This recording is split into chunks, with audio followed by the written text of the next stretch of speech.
Hello everyone, আসসালামু আলাইকুম। সবাইকে ওয়েলকাম করছি আফরোজাস ডায়েরিতে। তো আজকে আমি আপনাদের সাথে শেয়ার করব আমার আম্মুর হাতে রান্না করা একদম সহজ ও ঘরোয়া স্টাইলে খাসির মাংসের দারুণ একটা রেসিপি।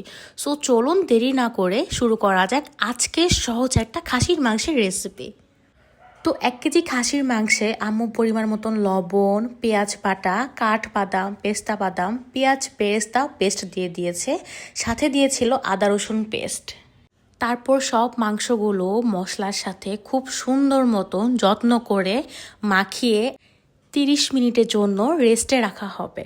এতে করে খাসির মাংসে একটা গন্ধ আসে, এটা একেবারেই চলে যাবে।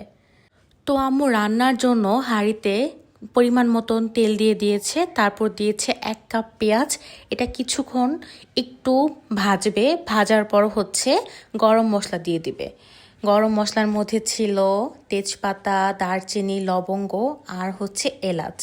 তারপর আম্মু সেই ম্যারিনেট করা খাসির মাংসটা দিয়ে দিবেন।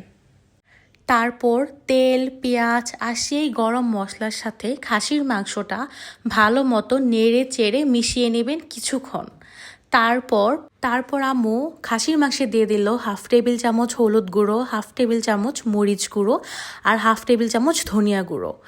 তারপর গুঁড়ো মশলার সাথে আর গরম মশলার সাথে অনেকটা সময় নিয়েই খুব সুন্দর মতন যত্ন করে মাংসগুলো মিশিয়ে নিচ্ছে। তো বেশ খানিকক্ষণ সেই গরম মশলা আর গুঁড়ো মশলার সাথে ভালো মতন মিশিয়ে নেওয়ার পর বানিয়ে নিয়েছিলেন একটা মিষ্টি দই। তারপর জলদি করে 1/2 চা চামচ আর 1/2 চা চামচ গুঁড়ো দুধ, তারপর 1/2 চা চামচ চিনি, একটা লেবুর রস আর পরিমাণ মতন একটু পানি নিয়ে কিছুক্ষণ চিনি না গলার আগ পর্যন্ত ভালো মতন নাড়াচাড়া করে মিশিয়ে নিয়েছিল। তারপর সেই মিশ্রণটা খাসির মাংসে দিয়ে দিয়েছিলেন, এতে করে খাসির মাংস তাড়াতাড়ি সিদ্ধ হয়। তারপর 1/2 কাপ ঠান্ডা পানি দিয়ে দিয়েছিলেন খাসির মাংসটা ভালো মতন কষানোর জন্য। এরপর ঢেকে দিয়েছিলেন। তো ঢাকনা খোলার পর 1/2 চা চামচ শাহি গুঁড়ো মশলার গুঁড়ো দিয়ে দিয়েছিলেন, এতে করে খাসির মাংসের স্বাদ অনেক বেড়ে যায়। তারপর 2টো আলু কিউব করে খাসির মাংসে দিয়ে দিয়েছেন। তারপর ফুটন্ত পানি দিয়েছেন। এখানে আম্মু 3 কাপের মতন ফুটন্ত গরম পানি দিয়েছেন। তারপর পানি কিছুটা টেনে আসার পর ঢাকনা খুলে 4টার মতন কাঁচামরিচ দিয়ে দিয়েছে।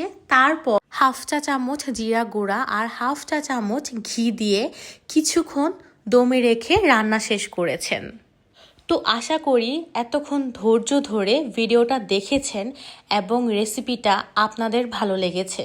আপনারাও এভাবে রান্না করে দেখবেন, ইনশাআল্লাহ খুবই মজার হবে।